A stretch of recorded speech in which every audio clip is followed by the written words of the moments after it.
Helo, shwmae, croeso, welcome to the seminar, All You Need to Know About Tax in the Time It Takes to Finish a Cup of Tea. I should emphasise the word need to know basis. You're not expected to know everything. This is just the basics really of tax. Everyone needs a refresher every now and again. So I've gone back to basics with all the tax that you may come across.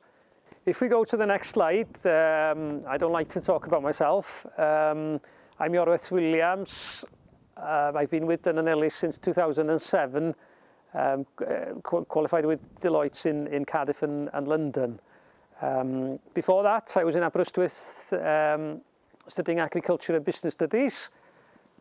I've worked on all kinds of farms: dairy, beef, sheep, egg, diversified farms, and I've not been brought up on the farm, yet many would say that I'm obsessed with agriculture.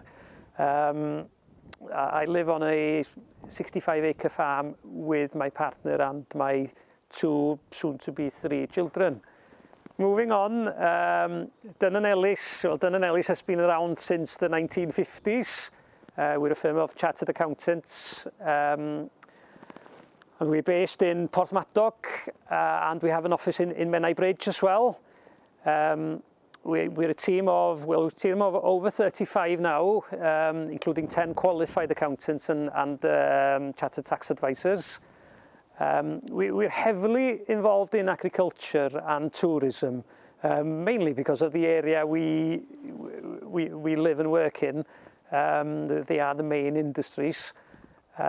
We do take pride in the fact that we have a training program where we take on 2 trainees per year to train from scratch up to chartered status. And then if you ask what's the best part of the job, well, the best part of the job obviously for me is to go out onto farms, to sit down on the kitchen table with the family, where everyone's honest, where everyone feels at home, and the conversation is much better there. Obviously the food's better there as well, but that's the best part of the job anyway. Unfortunately we're not allowed to do it at the moment, but hopefully we'll be able to do it again very soon. As mentioned in the title, all you need to know, and there's no point me going on about all kinds of taxes. It's just on a need-to-know basis, really. For everything else, you've all got accountants, and you can ask your accountant really about anything that's not covered here. So if we start with the income tax rates and national insurance, everyone has a personal allowance without paying tax up to £12,500. However, national insurance kicks in at £9,500. So between 9.5 and 12.5, we're all paying 9% national insurance. From 12.5 to 50,000, we're all paying 20% tax and 9% national insurance. And as you can see from the slide, there's a line there, and anything to the left of that line is the basic rate taxpayer. Anything to the right of that line is a higher rate taxpayer.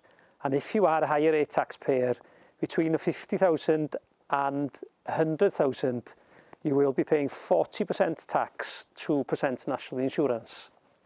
Anything above 100,000, I won't get into for 2 reasons. It gets very messy from 100,000 upwards, and secondly, because, well, I presume not that many farmers will be in that department anyway. And if you are, I'm sure you can afford to have a one-to-one with your accountant. Next, we move on to the limited company rates. Not everyone will be familiar with limited companies. However, they are useful in some scenarios, especially when there's a lot of tax to be paid. The corporation tax rate is currently 19%, although there is talk perhaps that'll change in the budgets on the 3rd of March. we go on then to the dividend tax. If you do make profit within your limited company, you pay the 19%, and then on top of that, then if you draw out that money from the profit, you will pay an additional 7.5% up to the higher rate limit, and then from the higher rate limit onwards, it would be 32.5%. Every shareholder can take out £2,000 dividends tax-free every year. So if there's four shareholders within your company, then 4 times the £2,000 dividends tax-free, so 8,000 that you can take out tax-free every year. The next slide goes on to talk about capital allowances. I'll start with the limit. The limit has been 2 million now per year allowable expenditure. However, there was talk of it coming down to 200,000. That was delayed last year, but it will come into effect from the 1st of January 2022. So from 1st of January 2022, you'll only be allowed to spend £200,000 per year on allowable capital allowances. Of course, 200,000 in itself is a significant amount, and most of us will say that we'll never spend £200,000 in a year. However, if you think about particular projects such as the setting up of a new dairy unit, a new dairy parlour, setting up of a new egg laying facility, then the allowable capital expenditure there is much more than the 200,000, and therefore timing may be very important for the people involved in the setting up of those over the coming year.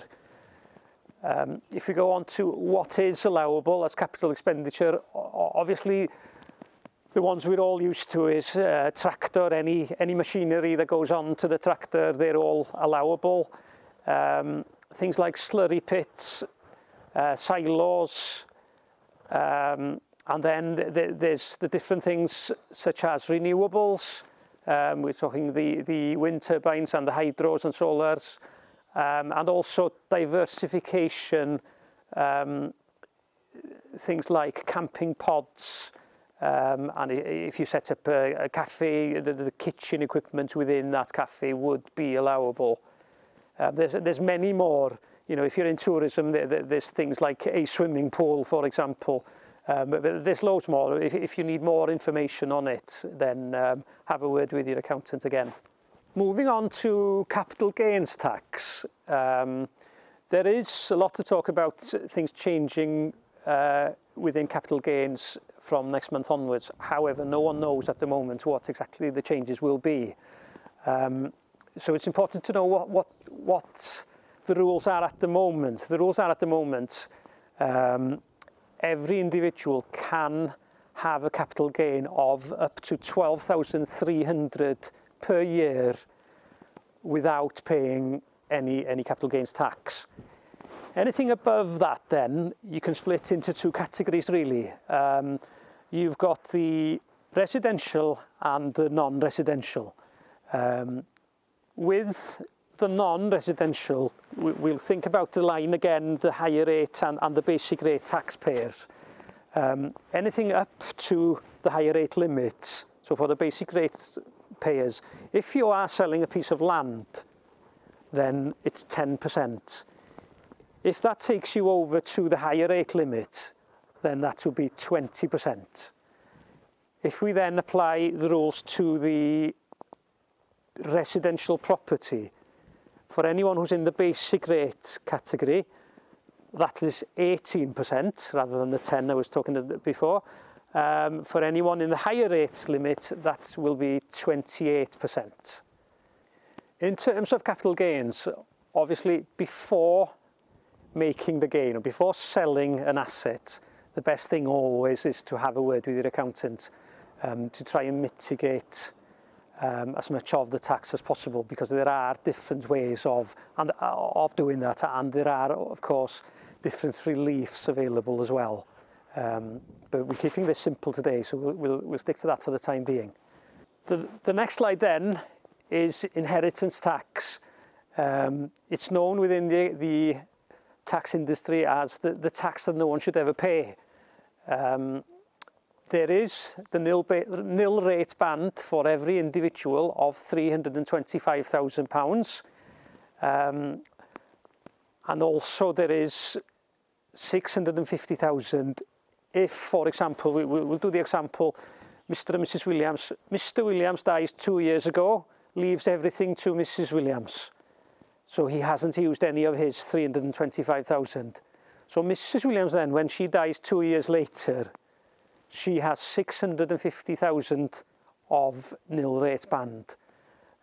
Most of us will be okay with 650,000. If we go over this threshold, the tax then is 40%. However, there are some exceptions. There are exceptions with the main residence that I won't get into in detail. And also, because this is for Farming Connect, people who have agricultural property. So if you have agricultural land and if you meet the conditions, therefore if you have farmed the land yourself for the last 2 years, or if someone else has been farming the land for the last 7 years, then you would then qualify for agricultural property relief. And that means then, as the rules are at the moment, that there will be no tax on that piece of land. And the same with outbuildings, farming outbuildings, and farmhouses then usually follow the same rules. However, they are known to be challenged. The next slide is VAT. It's not much that you need to know about the VAT really. It's something you just get on with every day. The registration limit, if your turnover is over £85,000, you must register. However, there's always the option to voluntarily register, and a lot of farms will do that if their turnover is lower than 85,000. Because as farmers, you are usually the people who get VAT refund rather than pay VAT, for the simple reason that most of your supplies, most of the things that you sell, are zero rated, whilst a lot of the things you buy in are standard rated 20%. There is also, as you see on the slide, another rate, the 5% rate. The 5% is quite specific, so you'll usually be dealing with the standard rate 20% and the zero rate 0%. The next slide is land transaction tax, LTT. You may not be familiar with the term, but this is the Welsh equivalent of the stamp duty land tax. With stamp duty, we can divide this into two really, the residential and the non-residential. This is a tax that you pay when buying an asset, buying a property.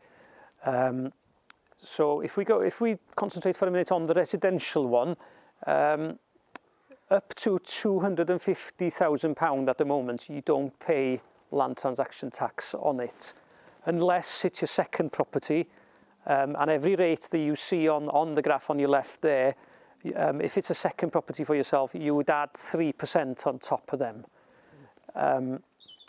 So nothing up to 250, and then there's a sliding scale. Then you can see, if you were to buy a property for 400,000, then the first 250,000 you would not pay anything at the moment, and then from 250,000 to 400, that 150 grand difference, you would pay 5% on it, and so forth.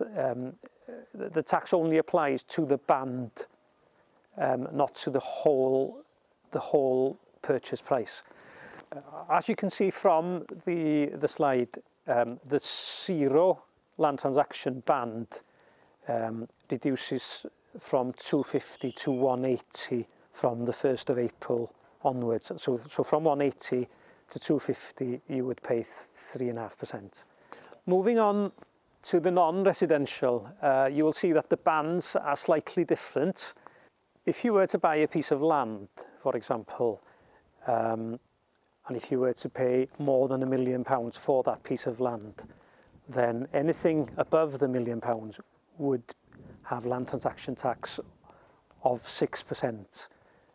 So if you were to buy a piece of land for 2 million, that second million would have £60,000 land transaction tax on it. So it is significant, and it is something that we need to take into account.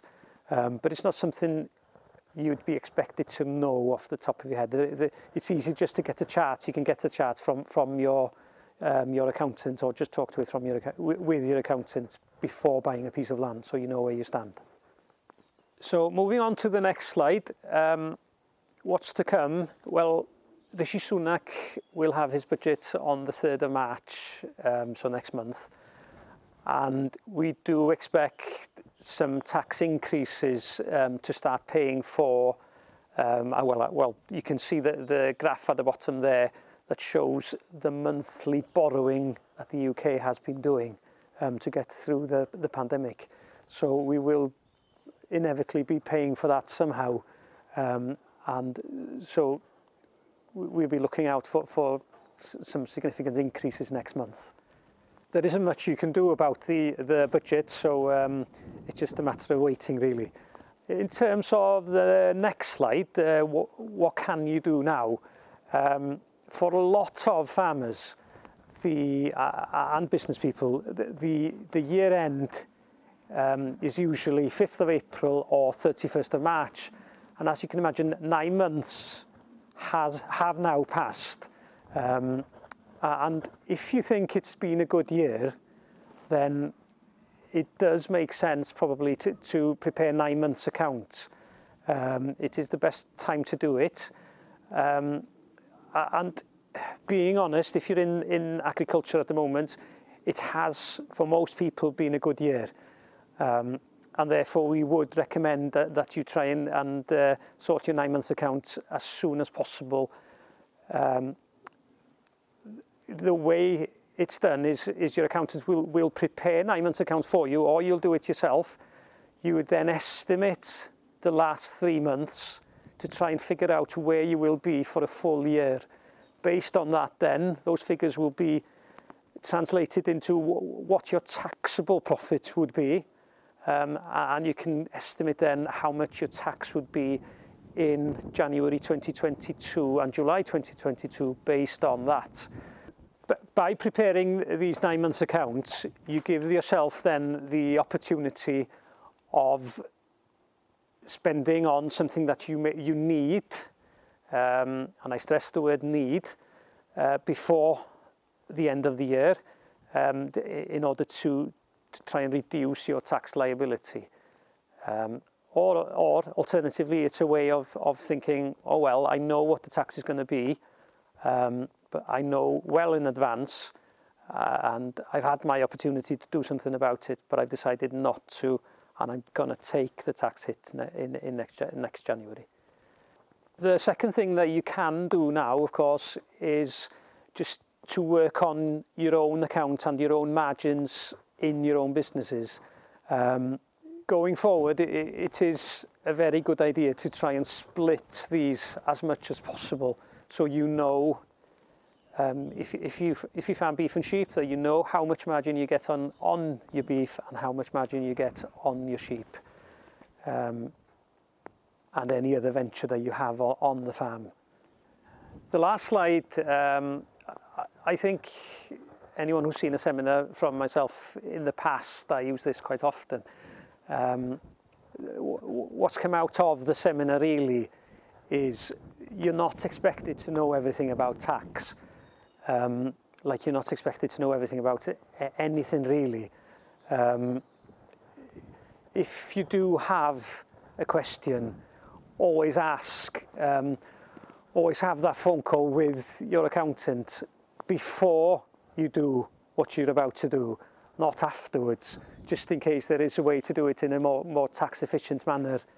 It's too late to do it afterwards, or it's too late to do it at the end of the year, or after the year end has passed. As it says there, really, we don't charge for phone calls, we don't charge for a chat. And also, if you do want to talk to me, there's always the way of doing it through the Farming Connect surgery as well. So I'll leave you with that slide, and just remember, it's good to talk. Diolch yn fawr. Thank you.